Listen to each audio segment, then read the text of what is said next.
আমি অনিরুদ্ধ মাইতি আর একবার আপনাদের সামনে চলে এলাম একটি কবিতা নিয়ে। সুনীল গঙ্গোপাধ্যায়ের কবিতা হঠাৎ নীরার জন্য।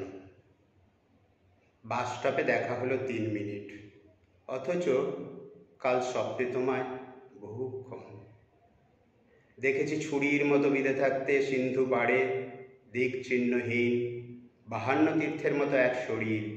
হাওয়ার ভেতরে তোমাকে দেখেছি কাল স্বপ্নে, নীরা ওষুধি স্বপ্নে, নীল দুঃসময়ে।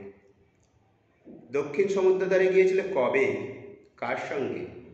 তুমি কি আজই ফিরেছ? স্বপ্নের সমুদ্র সে কি ভয়ঙ্কর, ঢেউহীন শব্দহীন, যেন 3 দিন পরেই আত্মঘাতী হবে। হারানো আংটির মতো দূরে তোমার দিগন্ত, 2 ইউরো ডুবে গেছে নীল জলে।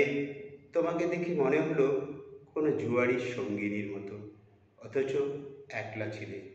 ঘোরতর স্বপ্নের ভিতরে তুমি একা। 1 বছর ঘুমোবো না। স্বপ্ন দেখে কপালের ঘাম মুছে নিতে বড় মূর্খের মতো মনে হয়, বরং বিস্মৃতি ভালো। পোশাকের ভিতর ঢেকে রাখা নগ্ন শরীরের মতো লজ্জাহীন। আমি 1 বছর ঘুমোবো না। 1 বছর স্বপ্নহীন জেগে 52 তীর্থের মতো তোমার ওই শরীর ভ্রমণে পুণ্যবান হব। বাসের জানলায় তোমার সহাস্য মুখ। আজ যাই, বাড়িতে আসবেন? রৌদ্রের চিৎকারে সব স্বপ্ন ডুবে গেল। একটু দাঁড়াও, বা চলো লাইব্রেরির মাঠে।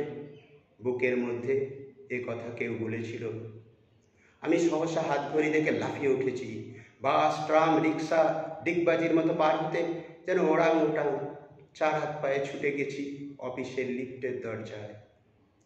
বাস স্টপে দেখা হলো 3 মিনিট, অথচ কাল স্বপ্নে তোমায় বহু